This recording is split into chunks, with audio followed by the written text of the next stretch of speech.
Bonjour à toutes et à tous. Je suis ravie de vous présenter aujourd'hui une de nos destinations phares chez Tierra Latina, qui est le Brésil. Alors Tierra Latina, pour ceux qui ne connaissent pas, c'est un DMC qui est né il y a un peu plus de 10 ans maintenant à Buenos Aires en Argentine et qui a vraiment à cœur de replacer l'humain au centre du voyage. Donc ça va être déjà avec une attention très personnalisée envers nos voyageurs, mais également en insistant sur des moments de rencontre et de partage avec les communautés locales, les habitants de chaque ville, et en mettant vraiment en relief la culture ou les cultures même plurielles de chacune des destinations dans lesquelles nous sommes présentes. Ensuite, après cette création et cette ouverture en Argentine, nous avons développé plusieurs pays, plusieurs destinations, et le dernier bébé qui date déjà d'il y a 3 ans, c'est le Brésil. Où nous sommes présents. Nous avons donc un bureau à Rio. On est donc DMC en propre et on a créé pas mal de petites expériences et de petites pépites que je vais essayer de vous présenter aujourd'hui. L'idée étant donc bien sûr de vous présenter la destination à travers le prisme de Tierra Latina et en vous montrant peut-être des faces un petit peu cachées d'une destination que vous connaissez peut-être ou qui vous est peut-être totalement inconnue. Mais voilà, vous montrer quelques expériences et quelques destinations un petit peu différenciantes qu'on a cœur de mettre en valeur chez Tierra Latina. On commencera donc par Rio, qui est bien souvent la porte d'entrée dans cette destination. La plupart des circuits vont commencer à Rio, même si il peut y avoir d'autres aéroports internationaux, bien sûr, par lesquels on peut arriver. Mais voilà, dans 90% des cas, on arrivera à Rio, qui est très connu pour ses plages. On a Copacabana, Ipanema, des sites vraiment emblématiques, le Christ Rédempteur, le pain de sucre. Donc Rio, voilà, c'est déjà quelque chose qui nous parle, qui fait rêver. Et chez Tierra Latina, on aura bien sûr un grand plaisir de vous présenter tous ces sites vraiment emblématiques du pays, mais on va essayer, si ça intéresse en tout cas vos voyageurs, de mettre l'accent sur des aspects un peu plus culturels et de proposer peut-être des activités complémentaires, notamment une soirée pour vraiment vivre comme un carioca, votre guide francophone qui vous emmènera à la découverte des musiques et des rythmes brésiliens. Et il y en a beaucoup. Donc c'est une soirée où vous déambulerez un petit peu dans un Rio vraiment très local, que vous ne verrez peut-être pas sur d'autres circuits touristiques, et donc où vous pourrez découvrir la samba, la bossa nova et tous ces rythmes qui sont vraiment typiques du Brésil. On vous fera aussi découvrir Rio par les airs. Alors c'est vrai que ce qui est très mis en avant, c'est le survol en hélicoptère de Rio. Chez Tierra Latina, on ne promeut pas les survols en hélicoptère, que ce soit à Rio ou ailleurs, pour des raisons d'impact environnemental. Donc, s'il y en a qui sont toutefois intéressés pour découvrir Rio par les airs, on vous suggère de le faire en deltaplane ou en parapente, ce qui vous donnera une vision vraiment similaire et sans aucune nuisance sonore, ni pour vous, ni pour l'écosystème environnant. Donc, on vous recommande vraiment cette expérience pour ceux qui aiment l'adrénaline. Et enfin, pour ceux qui vont à Rio et qui n'auront peut-être pas le temps d'aller en Amazonie ou dans d'autres contrées un peu plus tropicales, sachez qu'à Rio, il y a des endroits un peu secrets, mais qu'on est allé découvrir pour vous, où on peut tout à fait voir des caïmans, des capybaras, des singes, enfin vraiment la faune qu'on peut imaginer, et en fait à 2 pas de la ville. Donc voilà, toutes ces expériences, c'est des expériences que nous, Tierra Latina, avons montées directement avec nos guides ou nos prestataires locaux. Donc c'est vraiment des choses qui ont été faites pour correspondre aux attentes de nos voyageurs et pour offrir vraiment quelque chose de différent que vous trouverez probablement pas dans des circuits un peu plus classiques. À Rio toujours, pour nous, un autre aspect de la culture et qu'on aime beaucoup, on est très gourmand chez Tierra Latina, c'est la gastronomie. Donc on aime vraiment aussi présenter le pays à travers ses saveurs et toute cette diversité de cuisine qu'on va y pouvoir y trouver. Pour ça, le Brésil est un super terrain de jeu. Donc on proposera pour ceux qui sont intéressés un cours de cuisine végane autour du cacao, qui est extrêmement intéressant, ou encore la découverte de plusieurs marchés vraiment populaires. Donc ça, c'est toujours avec votre guide francophone pour aller découvrir du coup.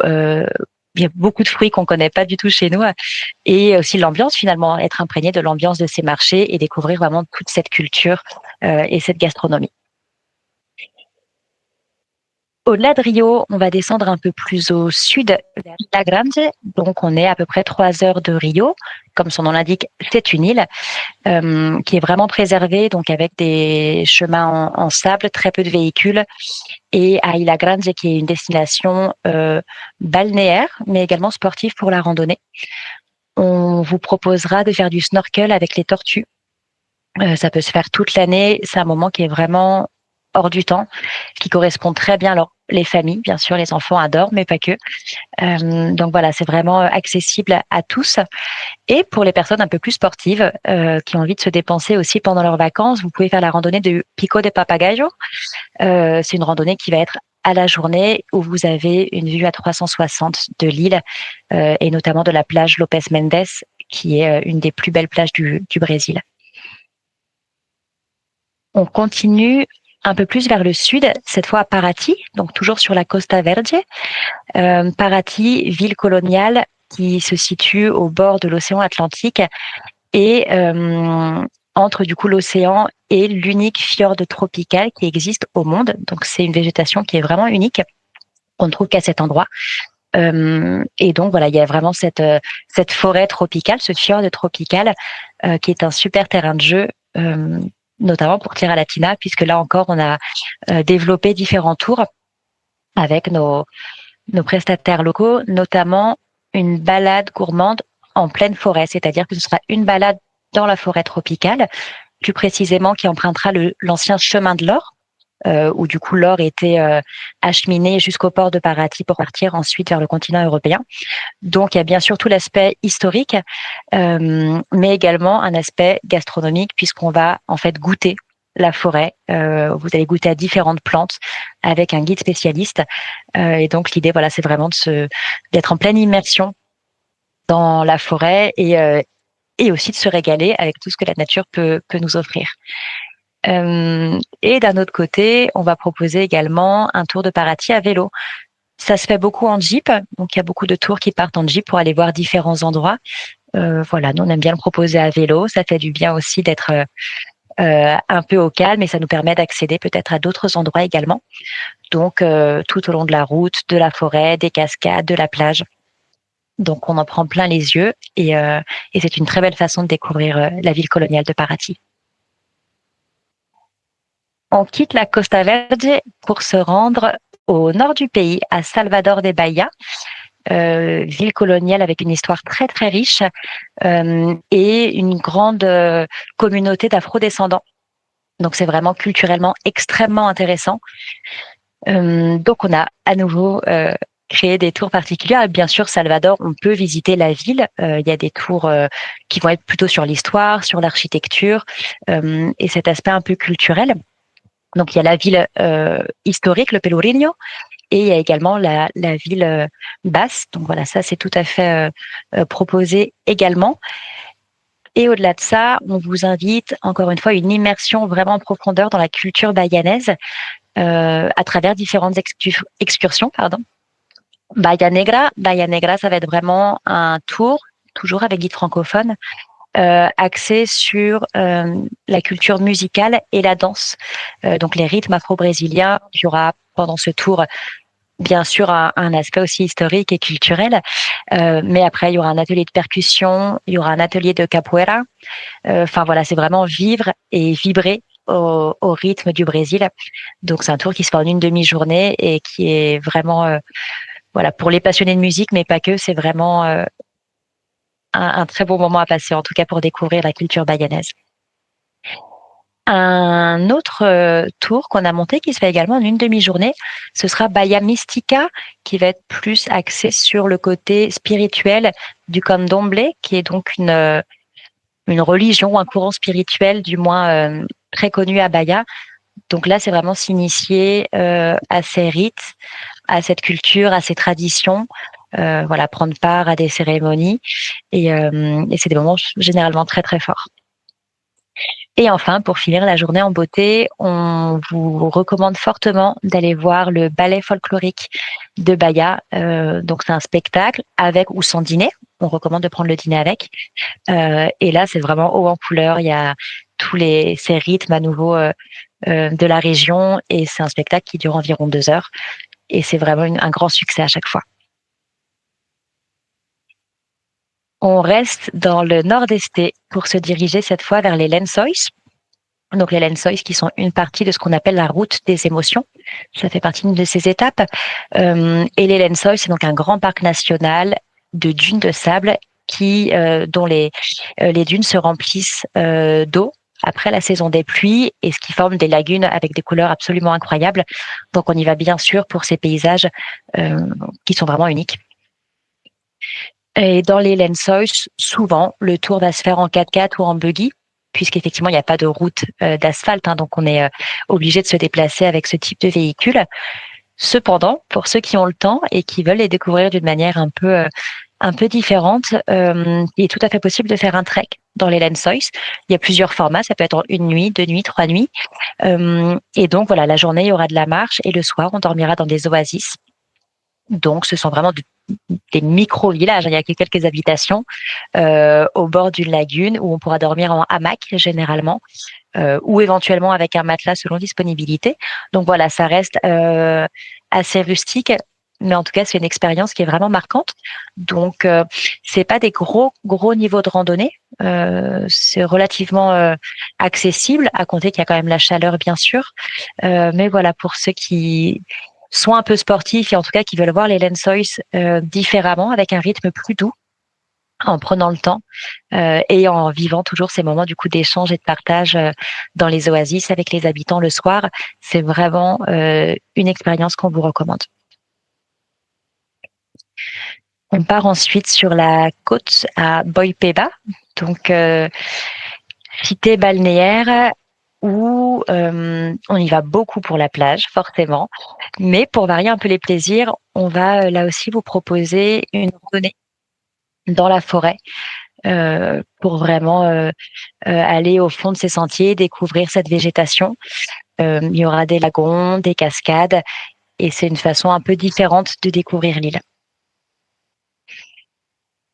Enfin, l'Amazonie. On vous conseille d'y aller, bien sûr, c'est pas forcément facile à intégrer sur tous les itinéraires puisqu'on rentre par Manaus qui est vraiment coupé du monde. Manaus a un accès uniquement aéroportuaire. Il n'y a pas de route, il y a juste une route qui part vers le Venezuela et sinon tout est lacustre, donc ça va être vraiment du transport maritime. Donc voilà, c'est vraiment isolé. C'est un peu comme si c'était une île finalement au milieu du Pacifique. Mais du coup, si vous avez 3-4 jours à intégrer à l'itinéraire, on vous recommande vraiment d'aller en Amazonie, que ce soit pour les personnes solo, pour les couples, pour les familles. On a beaucoup de familles qui y vont avec des enfants. Et alors qu'ils sont vraiment émerveillés par tout ce qu'ils vont vivre et découvrir. Donc voilà, c'est vraiment tout public. Port d'entrée à Manaus et ensuite on va prendre un bateau. Il y a plusieurs formats possibles, mais souvent ça va être des séjours packagés, donc soit en lodge, soit sur des bateaux où on aura 2 nuits, 3 jours ou plus. Et donc ça comprendra l'hébergement, les repas et après de nombreuses excursions. On va pouvoir aller observer les dauphins roses notamment, faire des randonnées pour aller ou des balades pour aller se rendre dans les villages du Rio Negro et encore une fois aller partager un peu le quotidien des habitants ou découvrir en tout cas leur mode de vie. Différentes randonnées, des levées de soleil sur l'Amazone. Enfin voilà, il y a vraiment beaucoup de choses à découvrir, du birdwatching bien sûr, l'observation de la faune en général.